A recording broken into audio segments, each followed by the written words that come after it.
अनुभव करो उस अपमान का, अनुभव करो उस वस्त्र हरण से हुए अपमान का जो आप सभी ने किया। नदी जब सीमा तोड़ती है तो बाढ़ आती है। आज आपकी पाप की धारा की बाढ़ में आप स्वयं बह जाएंगे काकाश्री। मानता हूं कि आपका वध करना काकाश्री की प्रतिज्ञा थी। उनकी प्रतिज्ञा को भंग करने का दंड मैं सह लूंगा, परंतु आज अपनी माता के अपमान का दंड मैं आपको अवश्य दूंगा।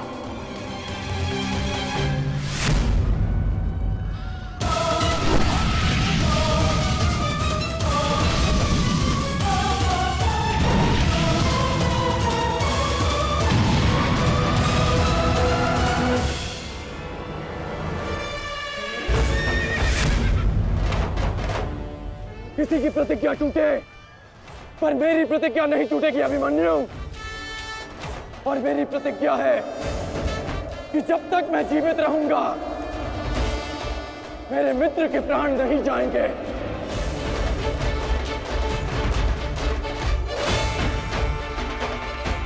यदि जीवित रहना चाहते हो तो पीछे हट जाओ अभिमन्यु।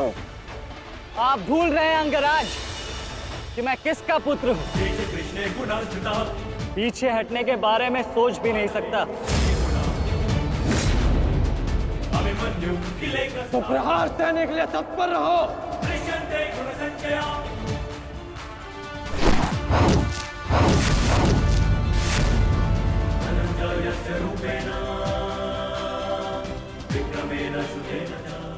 ये मेरे लिए पर्याप्त नहीं अंगराज।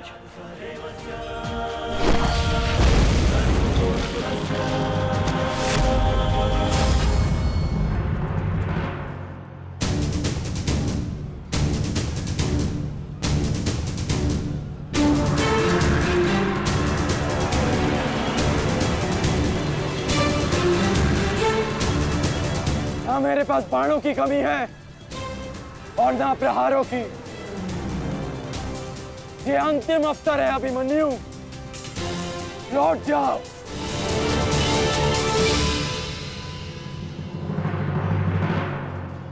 तो मेरे तुनीर में भी उत्तर प्रस्तुत है अंगराज।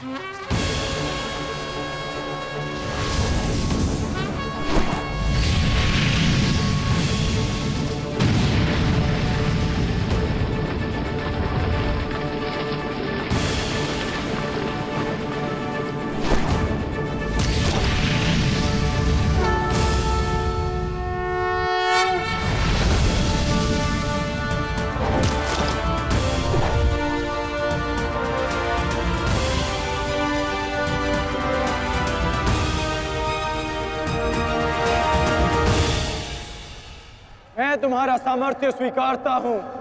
तुम एक कुशल योद्धा हो अभिमन्यु, किंतु कुशल होने के साथ साथ बुद्धिमान होना भी आवश्यक है। लौट जाओ। यदि कल युद्ध करना चाहते हो तो आज जीवित रहना सीखना होगा। लौट जाओ अभिमन्यु।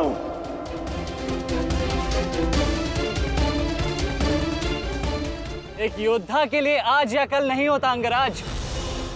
उसके लिए केवल वो ही पल होता है जिसमें वो मृत्यु के सामने खड़ा होता है। एक वीर योद्धा से सुना था मैं, हे मृत्यु, तैयार यदि तू आने को प्रसन्न मुखा। द्वार खुला है, तेरा स्वागत प्रसन्न मुखा।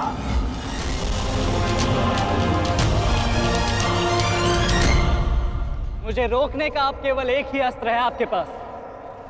यह आपको मेरा वध करना होगा। तो लीजिए अंगराज, अपने पुत्र के मृत्यु का प्रतिशोध लीजिए। आपके समक्ष आज वो योद्धा खड़ा है जिसके पिता ने आपके पुत्र का वध किया था। प्रतिकार कीजिए अंगराज, रुके क्यों है? क्योंकि जो पीड़ा मैंने सही, मैं नहीं चाहता कि वो पीड़ा मेरा शत्रु भी सहे। दुष्टसेन ने अपना विकल्प स्वयं चुना था।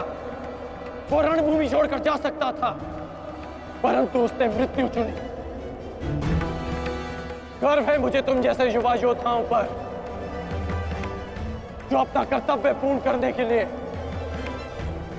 सदैव तत्पर रहते हैं। मैं जानता हूं कि तुम पीछे नहीं हटने वाले अभिमन्यु, परंतु मुझे भी अपना कर्तव्य पूर्ण करना है।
तुम्हें देखकर मुझे अपना बचपन स्मरण हो रहा है। अभी तुम्हारा जीवन आरंभ हुआ है वत्स। इसे इस प्रकार व्यर्थ मत करो। मैं आशा करता हूं कि अगली बार जब हम दोनों मिले तो दो शत्रुओं के भांति नहीं, दो वीरों के भांति एक दूसरे के गले में। अभी तुम्हारा जीवन शेष है। जाओ वत्स।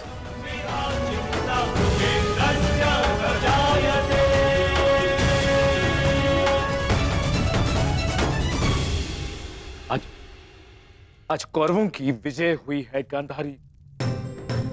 पांडवों की एक अक्षुणी सेना को ध्वंस कर दिया है हमने आज। भीम हमारे एक भी पुत्र को क्षति नहीं पहुंचा पाया, एक भी।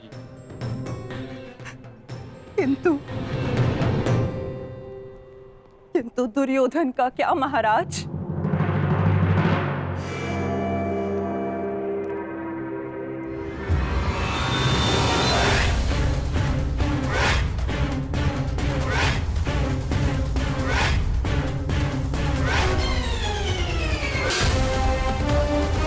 मित्र,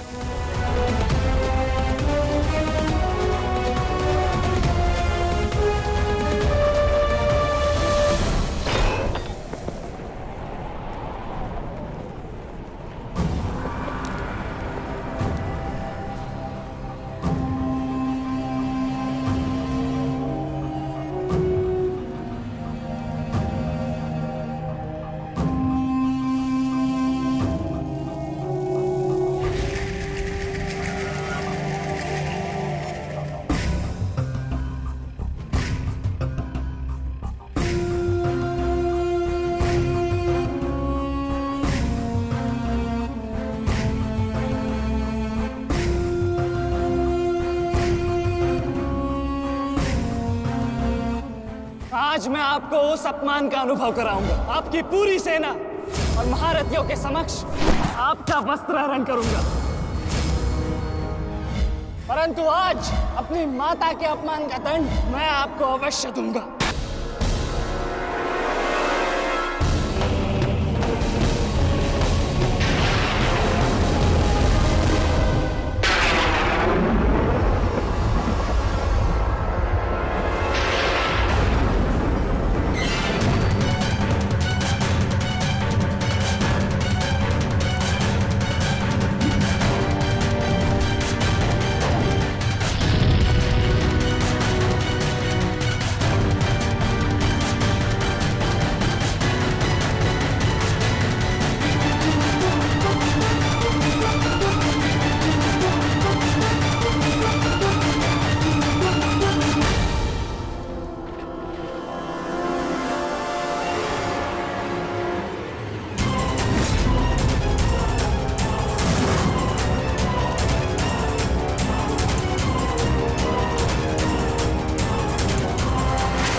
रुकिए ज्येष्ठ, ऐसा मत कीजिए। ये क्या कर रहे हैं आप? दुर्योधन, दुर्योधन, ये सब कुछ क्या है? आज के इस युद्ध में हमें विजय मिली है, फिर ये सब कुछ क्यों कर रहे हो तुम? ऐसी विजय जो अपमान की थाली में सजा कर मिले, ऐसी ही विजय से श्रेयस्कर है कि मृत्यु को पालूं। नहीं। मेरे जीवन में कभी मेरा इतना अपमान नहीं हुआ है। अब इस जीवन का और कोई मूल्य नहीं। मैंने ये युद्ध संपत्ति के लिए नहीं, अपने हट, अपने सम्मान के लिए बुलाई थी। अब जब सम्मान ही नहीं रहा तो इस विजय का मैं क्या करूंगा? मेरी सेना के सामने विश्व के महानतम योद्धाओं के रहते वो 16 वर्ष का बालक मेरे वस्त्र हरण कर गया और चेतावनी देकर गया है कि युद्ध में जब भी मिलेगा पुनः यही दोहराएगा। अब ये वस्त्र हरित दुर्योधन सम्राट बन भी गया। कैसे अपनी सेना से, अपनी प्रजा से आंख मिला पाऊंगा मैं? इस लज्जा के साथ मैं अब जीवित नहीं रह सकता। नहीं दुर्योधन, देखो अपने क्रोध पर काबू पाओ। देखो विजय हमारे निकट है दुर्योधन, मानो मेरी बात। छोड़िए मुझे मामाश्री, छोड़िए मुझे, अन्यथा इस अग्नि में मैं अपने आप से पहले आपकी आहुति दे दूंगा। छोड़िए मुझे। नहीं। छोड़िए, छोड़िए मुझे।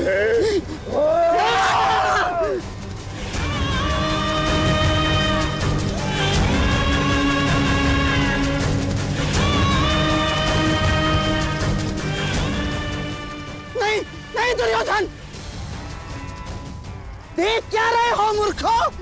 कोई रोको इस अनर्थ को।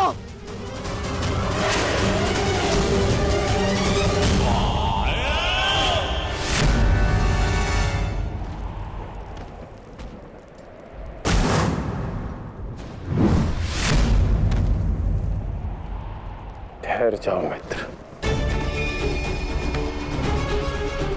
नहीं, अब नहीं।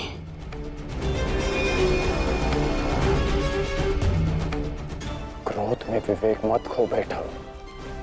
जो अपना सम्मान खो चुका हो उसके पास खोने को और क्या शेष है? ले लेने देते उस अभिमन्यु को मेरे प्राण, वीर गति तो मिलती।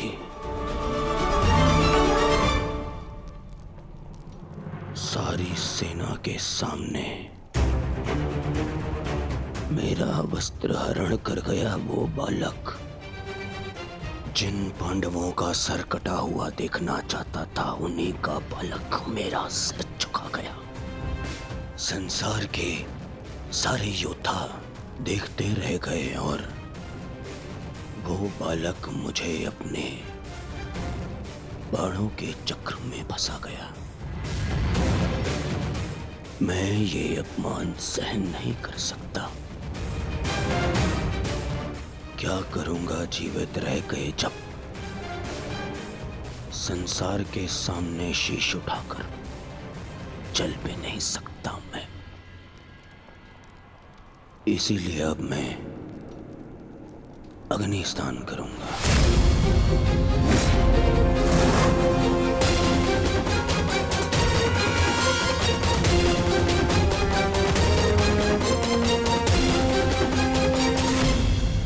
जो अग्नि यहाँ जल रही है उससे कहीं अधिक अग्नि तुम्हारे पिता के हृदय में जल रही है। क्या तुम अपने 5 भाइयों का बलिदान व्यर्थ जाने दोगे? क्या अपने पिता को दिया वचन भुला दोगे तुम?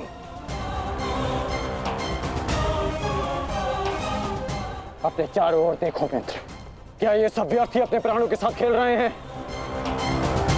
जो वीर गति को प्राप्त हुए हैं, क्या उनका बलिदान व्यर्थ जाने दोगे तुम?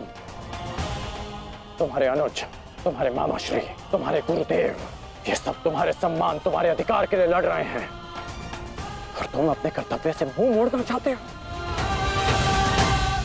पूछो अपने सैनिकों से कि आज जो युद्ध में हुआ कि क्या वो उससे लज्जित हैं या वो कल युद्ध में उसका प्रतिशोध लेंगे। बोलो सैनिकों।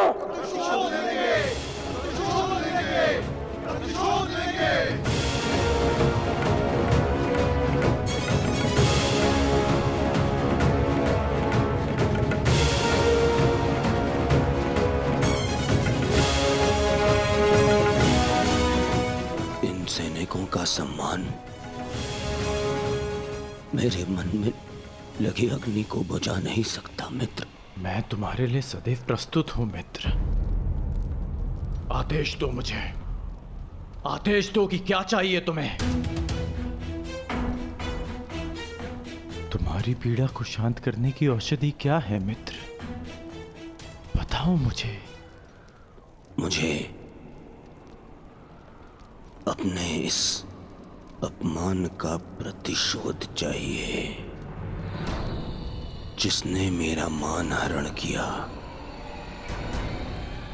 उसके प्राण हरण करने हैं मुझे। मुझे अभिमन्यु चाहिए।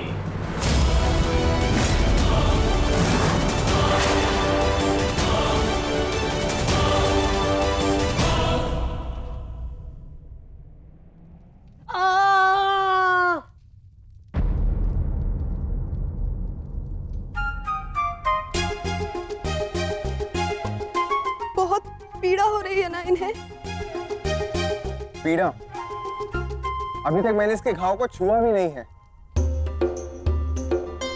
अभिमन्यु तुम्हें सताने के लिए उपक्रम कर रहा है उत्तरा।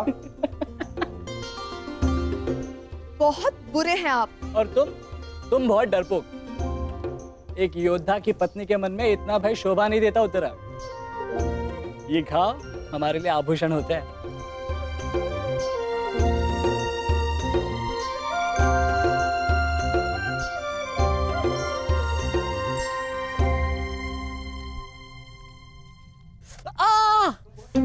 क्यों सताते हो तुम उसे? अब क्या करूं माता, वो तो आजकल हर बात पर क्रोधित हो जाती है। और अब आप भी मुझे डांट रही हो। तुम्हें अधिक चोट तो नहीं आई ना पुत्र? नहीं पिताश्री, बल्कि बहुत कुछ सीखने को मिला। सच में अंगराज कर्ण एक महान योद्धा है। उन्हें आपके अतिरिक्त और कोई टक्कर नहीं दे सकता। हाँ पुत्र, परंतु हम दोनों के लक्ष्य और सोच भिन्न हैं। मुझे तुम पर गर्व है।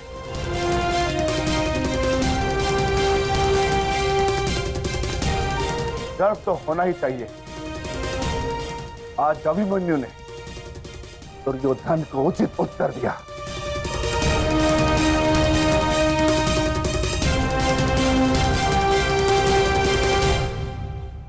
सत्य अभिमन्यु, आज तुमने जो युद्ध भूमि में किया वो अद्भुत था और मुझे विश्वास है कि कल का दिन इतिहास में तुम्हारा नाम सदैव के लिए अमर कर देगा अभिमन्यु।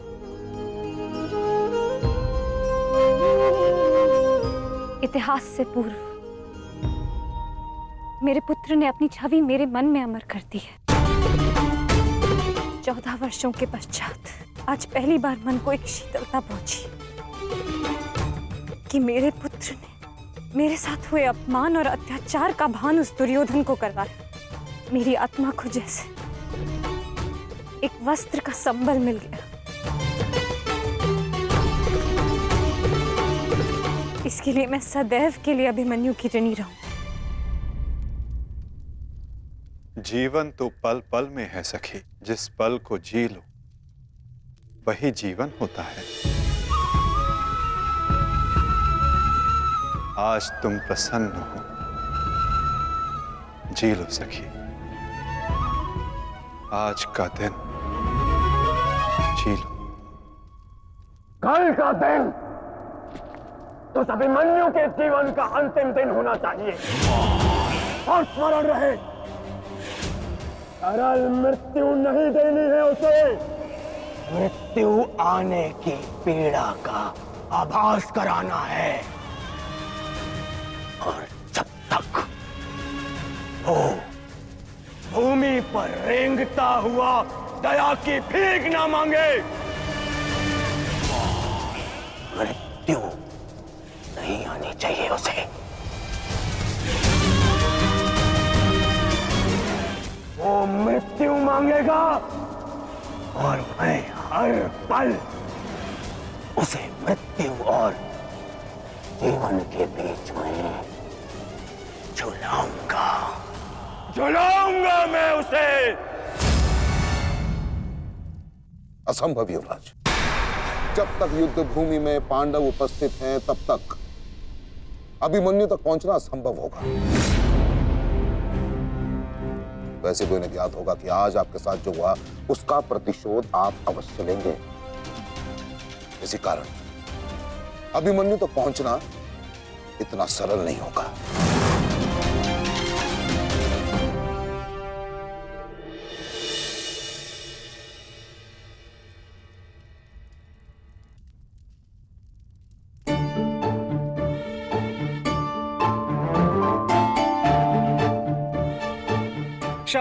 क्षमा कर दो, भूल हो गई बस। अच्छा क्षमा भी कर दो। जिसने युवराज दुर्योधन का मस्तक झुका दिया वो आज तुम्हारे समक्ष सर झुकाए मना रहा है तुम्हें। देखो, किसी ने मुझे इस प्रकार सर झुकाए देख लिया ना तो मेरा बहुत उपहास उड़ाया जाएगा। पहले वचन दीजिए कि भविष्य में आप इस तरह मेरा उपहास नहीं बनाएंगे। आपको अनुमान भी है मैं कितनी भयभीत हो गई थी। अब इसमें भयभीत क्या होना उत्तरा? आप नहीं समझेंगे, मुझे आपसे बात ही नहीं करनी। तो ठीक है, मत बात करना, परंतु कल यदि लौटा नहीं ना तो पछताना नहीं कि दोबारा ऐसे मत बोलना आर्य। भाई खो चुकी हूँ, पति नहीं खो सकती। क्षत्रिय हूँ, अपने अधिकार लेना जानती हूँ। आपको लौटना होगा क्योंकि इस बार केवल मैं नहीं, आपकी होने वाली संतान भी आपकी प्रतीक्षा करेगी।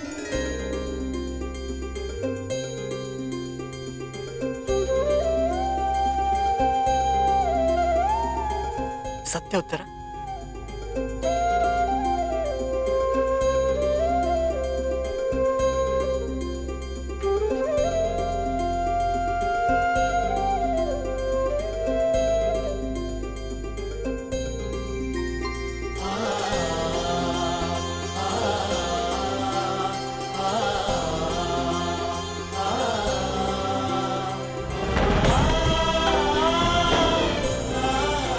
मैं तुम्हें वचन देता हूं उत्तरा, तुम और हमारी संतान सदा मुझ पर गर्वित रहेंगे। जानती हूँ आपकी संतान बहुत भाग्यशाली है। उसे अपने पिता की शौर्य गाथा सुनने को मिलेगी। गाथाएं विजय के साथ होती है उत्तरा, और विजय अभी शेष है। युद्ध शेष रहे या न रहे, उस अभिमन्यु के प्राण शेष नहीं रहने चाहिए आचार्य। आप सेनापति तीरगत के वीर रेशु शर्मा, मध्य नरेश शैल्य, अश्वत्थामा अंगराज, इतने वीरों के होते हुए भी क्या एक बालक को बंदी बनाया नहीं जा सकता? तुम्हारे प्रतिशोध के लिए केवल कुशल योद्धाओं की नहीं बल्कि एक उत्तम योजना की आवश्यकता है मेरे होने वाले सम्राट। हमारी सफलता एक उत्तम योजना में छिपी है।